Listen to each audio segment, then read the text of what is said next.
श्रीरुद्राष्टकम् नमामि शमीशाननिर्वाणरूपं विभुं व्यापकं ब्रह्मवेदस्वरूपं निजं निर्गुणं निर्विकल्पं निरीहं चिदाकाशमाकाशवासं भजेऽहं निराकारमोङ्कारमूलं तुरीयं गिराज्ञानगोतीतमीशं गिरीशं करालं महाकालकालं कृपालं गुणागारसंसारपारं नतोऽहं तुषाराद्रिशङ्काशगौरं गम्भीरं मनोभूतकोटिप्रभाश्रीशरीरं सुरन्मौलिकल्लोलिनी चारुगङ्गा लसब्बालबालेन्दु कण्ठे भुजङ्गा चलत्कुण्डलं शुभ्रनेत्रं विशालं प्रसन्नाननं नीलकण्ठं दयालं मृगाधीशचर्माम्बरं मुण्डमालं प्रियं शङ्करं सर्वनाथं भजामि प्रचण्डं प्रकष्टं प्रगल्भं परेशम् अखण्डं अजं भानुकोटिप्रकाशं त्रयाशूलनिर्मूलनं शूलपाणिं भजेऽहं भवानीपतिं भावगम्यं कलातीतकल्याणकल्पान्तकारी सदा सच्चिदानन्ददाता पुरारी चिदानन्दसन्दोहमोहपहारी प्रसीद प्रसीद प्रभो मन्मथारी नयावदुमानाथ पादारविन्दं भजन्तीह लोके परिवानराणं न तावत् सुखं शान्तिसन्तापनाशं प्रसीद प्रभो सर्वभूताधिवासं न जानामि योगं जपं नैव पूजा नतोऽहं सदा सर्वदा शम्भुतुभ्यं जराजन्मदुःखोधतातप्यमानं प्रभो पाहि आपन्नमामीश शम्भो। रुद्राष्टकम् इदं प्रोक्तं विप्रेण हर्षयोतये ये पठन्ति नरा भक्त्यां तेषां शम्भो प्रसीदति इति श्री गोस्वामी तुलसीदास कृतं श्रीरुद्राष्टकं सम्पूर्णम्। नमामि शमीशाननिर्वाणरूपं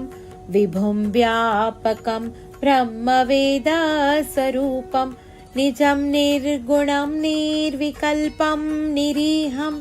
चिदाकाशमाकाशवासं भजेऽहं निराकारमोङ्कारमूलं तुरीयं गिराज्ञानगोतीतमीशं गिरीशं करालं महाकालकालं कृपालं गुणागारसंसारपारं नतोऽहं तुषाराद्रिशङ्काशगौरं गम्भीरं मनोभूतकोटिप्रभाश्रीशरीरं सुरन्मौलिकल्लोलिनी चारुगङ्गा लसब्बालबालेन्दु कण्ठे भुजङ्गा चलत्कुण्डलं शुभ्रनेत्रं विशालं प्रसन्नाननं नीलकण्ठं दयालं मृगाधीशचर्माम्बरं मुण्डमालं प्रियं शङ्करं सर्वनाथं भजामि प्रचण्डं प्रकष्टं प्रगल्भं परेशम् अखण्डं अजं भानुकोटिप्रकाशं त्रयाशूलनिर्मूलनं शूलपाणिं भजेऽहं भवानीपतिं भावगम्यं कलातीतकल्याणकल्पान्तकारी सदा सच्चिदानन्ददाता पुरारी चिदानन्दसन्दोहमोहपहारी पहारी प्रसीद प्रसीद प्रभो मन्मथारी नयावदुमानाथ पादारविन्दं भजन्तीह लोके परिवानराणं न तावत् सुखं शान्तिसन्तापनाशं प्रसीद प्रभु सर्वभूताधिवासं न जानामि योगं जपं नैव पूजा न तोऽहं सदा सर्वदा शम्भुतुभ्यं जराजन्मदुःखोधतातप्यमानं प्रभो पाहि आपन्नमामीश शम्भो। रुद्राष्टकम् इदं प्रोक्तं विप्रेण हर्षयोतये ये पठन्ति नरा भक्त्यां तेषां शम्भो प्रसीदति इति श्री गोस्वामी तुलसीदास कृतं श्री रुद्राष्टकं सम्पूर्णम्। नमामि शमीशान निर्वाण रूपं विभुं व्यापकं ब्रह्मवेद स्वरूपं निजं निर्गुणं निर्विकल्पं निरीहं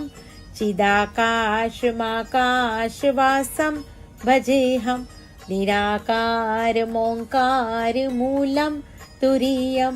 गिराज्ञानगोतीतमीशं गिरीशं करालं महाकालकालं कृपालं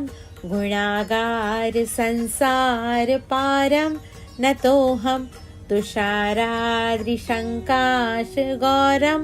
गम्भीरं मनोभूतकोटिप्रभाश्रीशरीरं सुरन्मौलिकल्लोलिनी चारुगङ्गा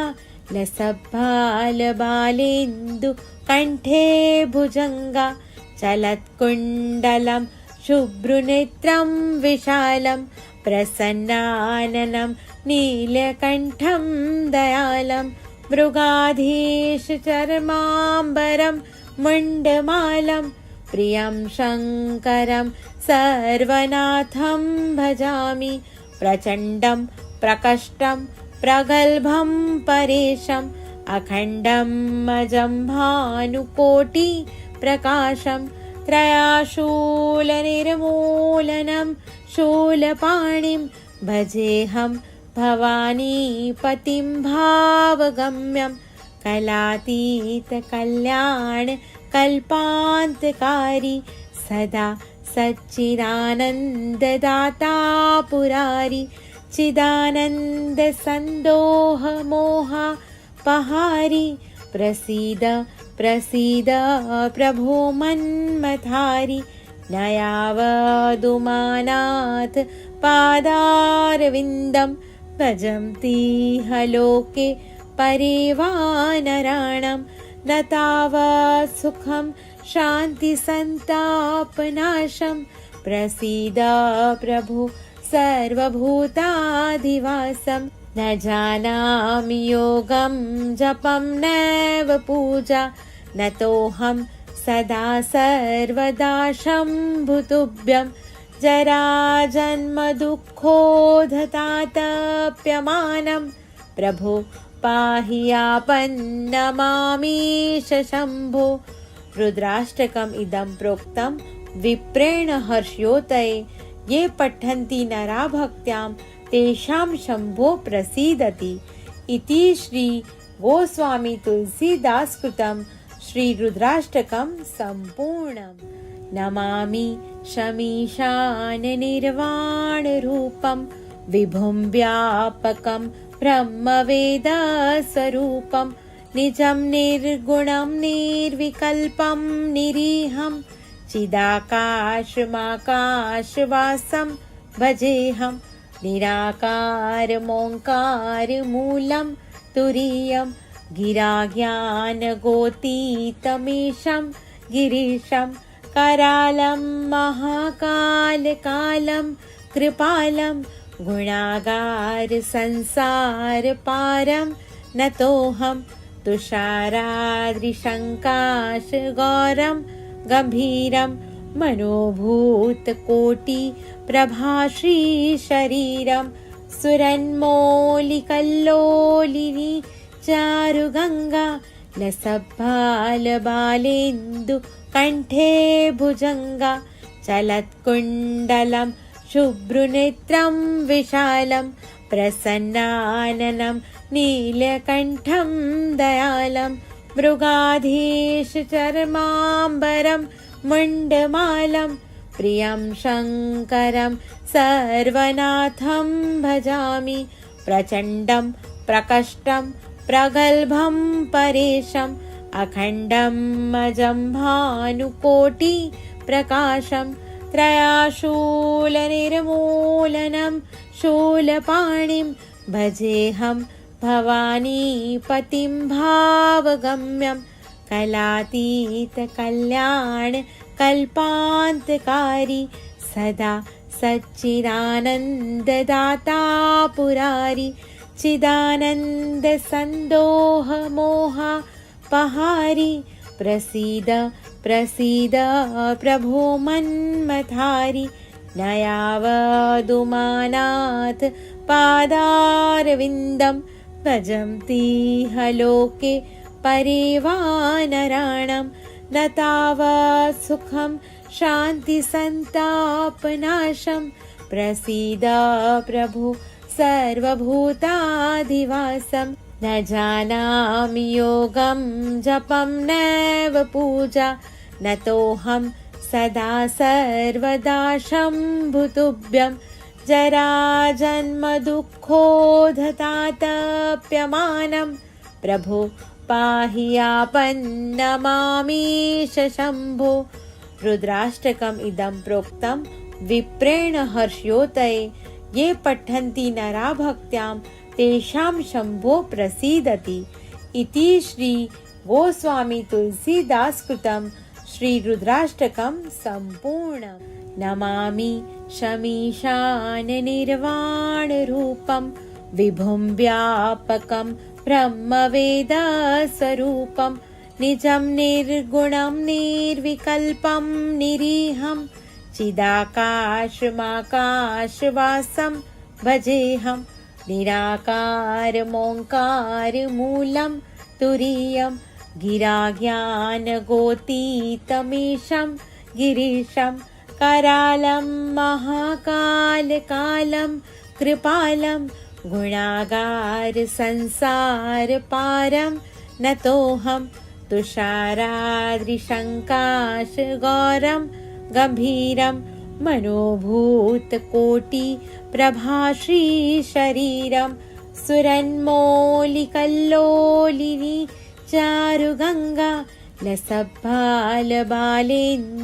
कण्ठे भुजङ्गा चलत्कुण्डलं शुभ्रुनेत्रं विशालं प्रसन्नाननं नीलकण्ठं दयालं मृगाधीशचर्माम्बरं मुण्डमालं प्रियं शङ्करं सर्वनाथं भजामि प्रचण्डं प्रकष्टं प्रगल्भं परेशम् अखण्डम् अजं भानुकोटि प्रकाशं त्रयाशूलनिर्मूलनं शूलपाणिं भजेऽहं भवानीपतिं भावगम्यं कलातीतकल्याणकल्पान्तकारी सदा सच्चिदानन्ददाता पुरारी चिदानन्दसन्दोहमोहपहारी प्रसीद प्रसीद प्रभो मन्मथारि न यावदुमानाथ पादारविन्दं भजन्तीह लोके परिवानराणं न तावत् सुखं शान्तिसन्तापनाशं प्रसीद प्रभु सर्वभूताधिवासं न जानामि योगं जपं नैव पूजा न तोऽहं सदा सर्वदा शम्भुतुभ्यं जराजन्मदुःखोधतातप्यमानं प्रभो पाहि आपन्नमामीश शम्भो। रुद्राष्टकम् इदं प्रोक्तं विप्रेण हर्ष्योदये ये पठन्ति नरा भक्त्यां तेषां शम्भो प्रसीदति इति श्री गोस्वामी तुलसीदास कृतं श्री रुद्राष्टकं सम्पूर्णम्। नमामि शमीशान निर्वाण रूपं विभुं व्यापकं ब्रह्मवेद स्वरूपं निजं निर्गुणं निर्विकल्पं निरीहं चिदाकाशमाकाशवासं भजेऽहं निराकारमोङ्कारमूलं तुरीयं गिराज्ञानगोतीतमीशं गिरीशं करालं महाकालकालं कृपालं गुणागार संसारपारं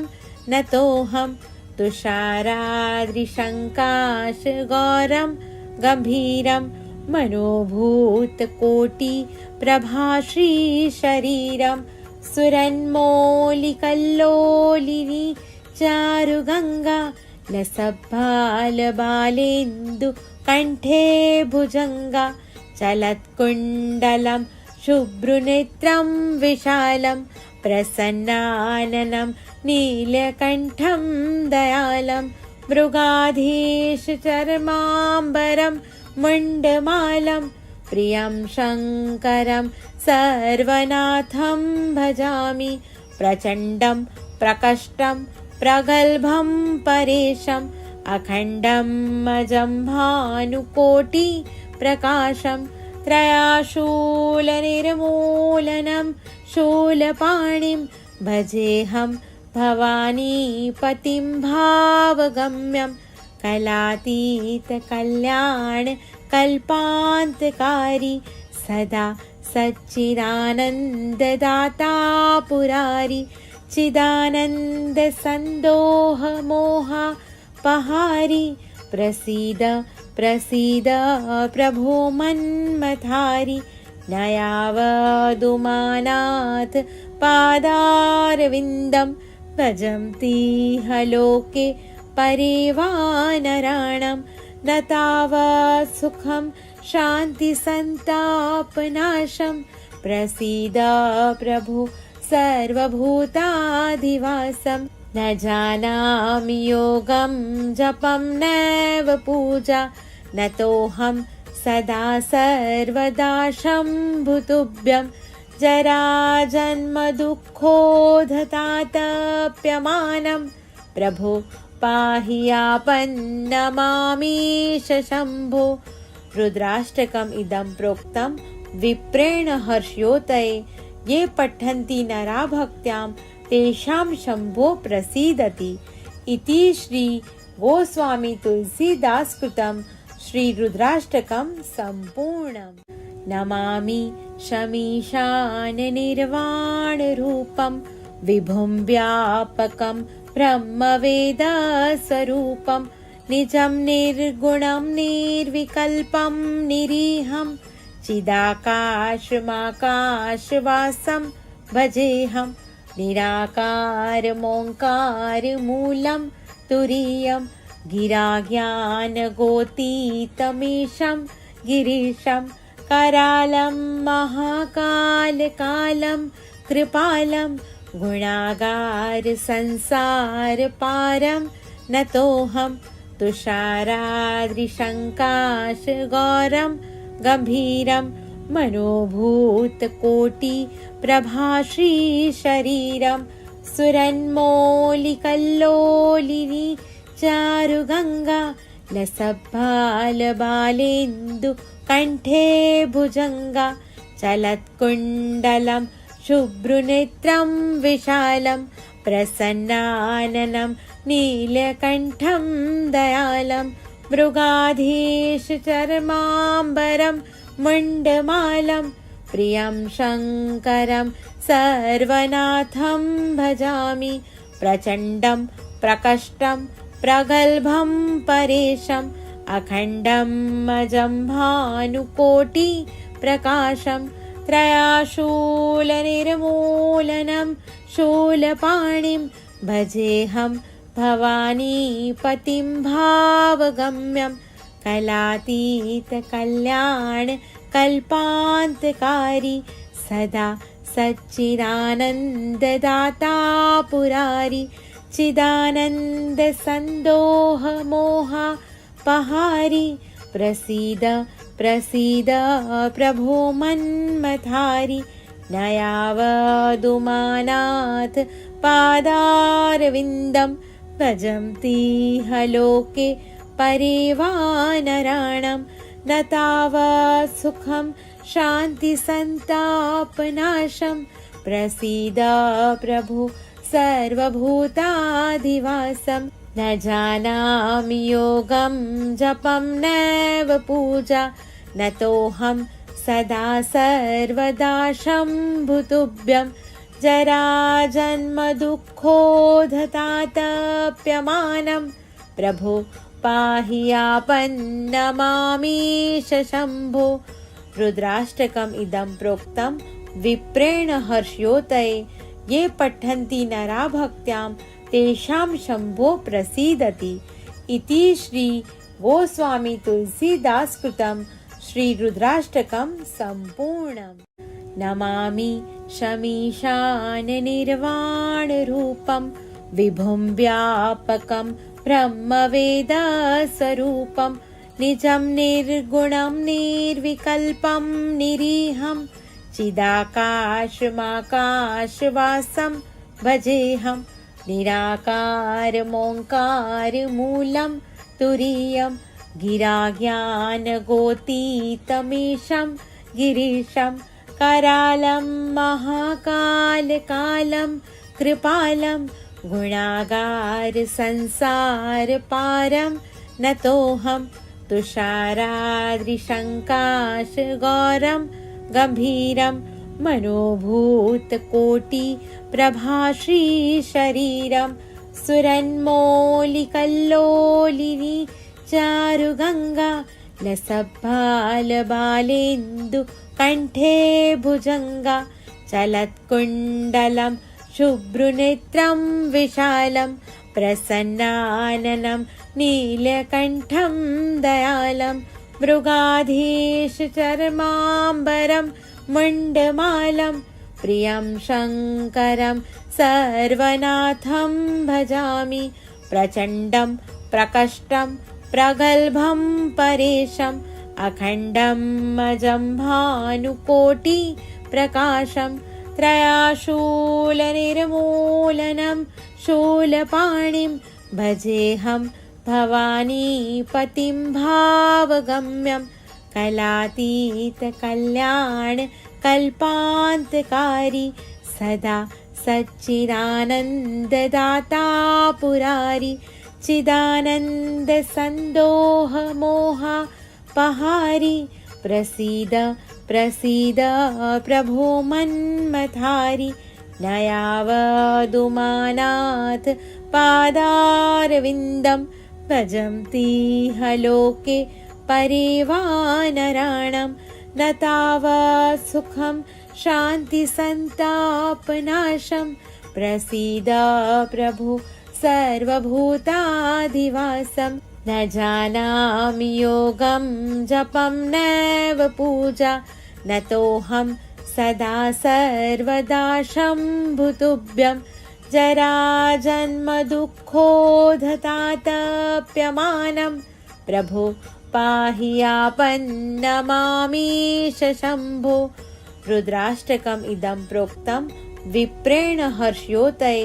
ये पठन्ति नरा भक्त्यां तेषां शम्भो प्रसीदति इति श्री गोस्वामी तुलसीदास कृतं श्री रुद्राष्टकं सम्पूर्णम्। नमामि शमीशान निर्वाण रूपं विभुं व्यापकं ब्रह्मवेद स्वरूपं निजं निर्गुणं निर्विकल्पं निरीहं चिदाकाशमाकाशवासं भजेऽहं निराकारमोङ्कारमूलं तुरीयं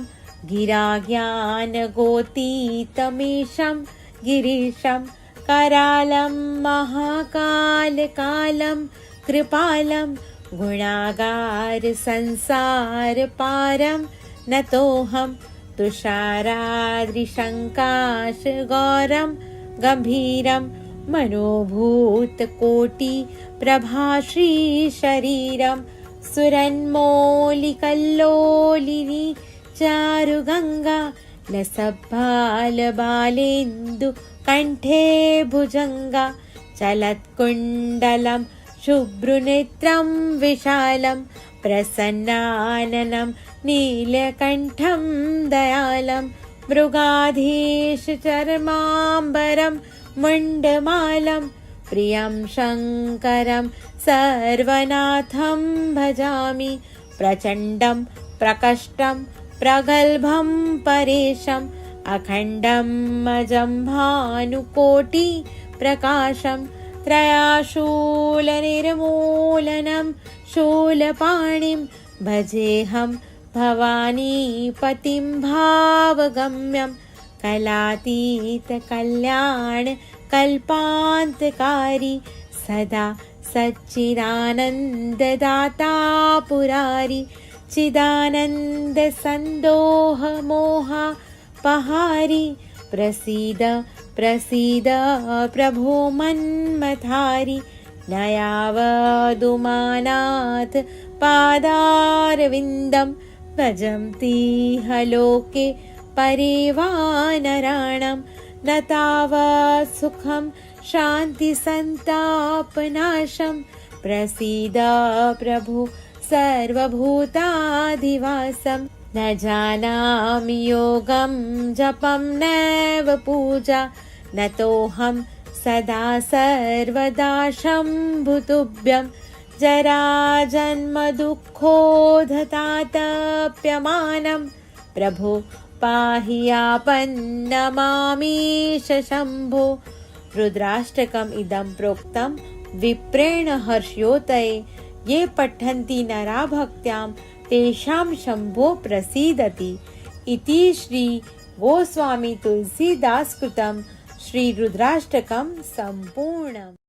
नमामि शमीशान निर्वाणरूपं विभुं व्यापकं ब्रह्मवेदस्वरूपं निजं निर्गुणं निर्विकल्पं निरीहं चिदाकाशमाकाशवासं भजेऽहं निराकारमोङ्कारमूलं तुरीयं गिराज्ञानगोतीतमीशं गिरीशं करालं महाकालकालं कृपालं गुणागारसंसारपारं नतोऽहं तुषाराद्रिशङ्काशगौरं गम्भीरं मनोभूतकोटिप्रभाश्रीशरीरं सुरन्मौलिकल्लोलिनी चारुगङ्गा लसद्बालेन्दु कण्ठे भुजङ्गा चलत्कुण्डलं शुभ्रनेत्रं विशालं प्रसन्नाननं नीलकण्ठं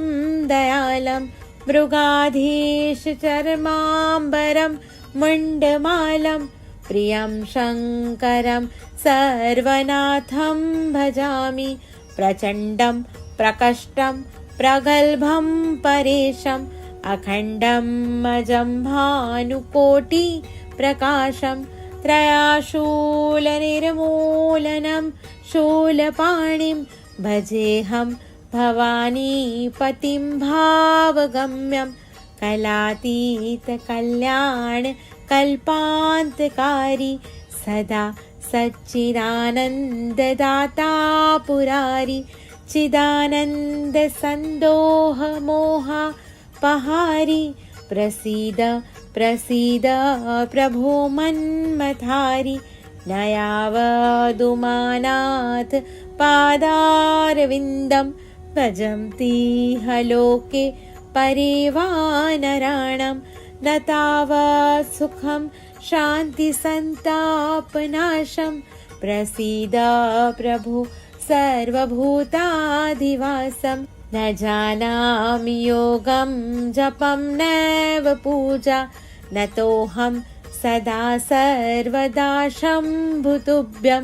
जराजन्मदुःखोधतातप्यमानं प्रभो पाहि आपन्नमामीश शम्भो। रुद्राष्टकम् इदं प्रोक्तं विप्रेण हर्ष्योदये ये पठन्ति नरा भक्त्यां तेषां शम्भो प्रसीदति इति श्री गोस्वामी तुलसीदास कृतं श्री रुद्राष्टकं सम्पूर्णम्। नमामि शमीशान निर्वाण रूपं विभुं व्यापकं ब्रह्मवेद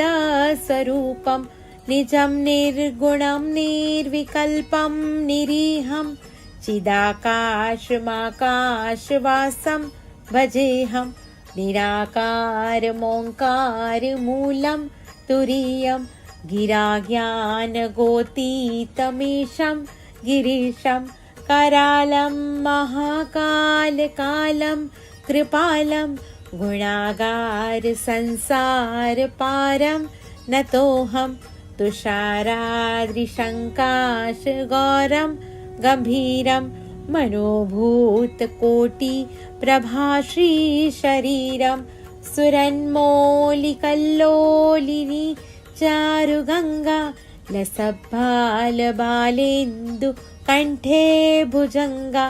चलत्कुण्डलं शुभ्रनेत्रं विशालं प्रसन्नाननं नीलकण्ठं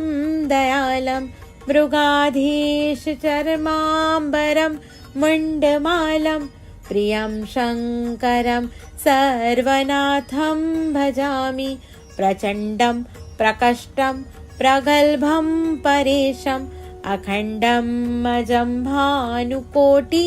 प्रकाशं त्रयाशूलनिर्मूलनं शूलपाणिं भजेऽहं भवानीपतिं भावगम्यं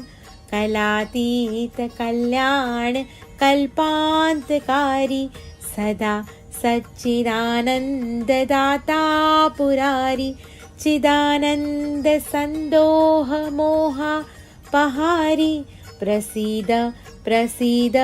प्रभो मन्मथारी न यावदुमानाथ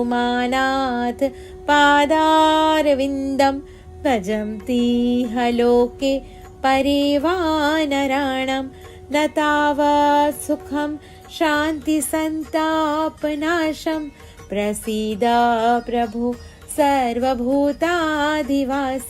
न जानामि योगं जपं नैव पूजा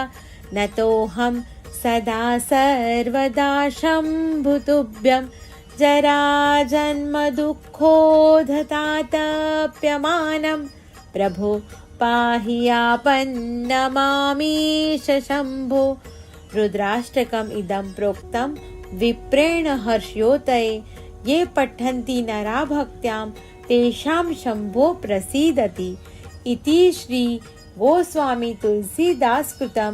श्री रुद्राष्टकं सम्पूर्णम्।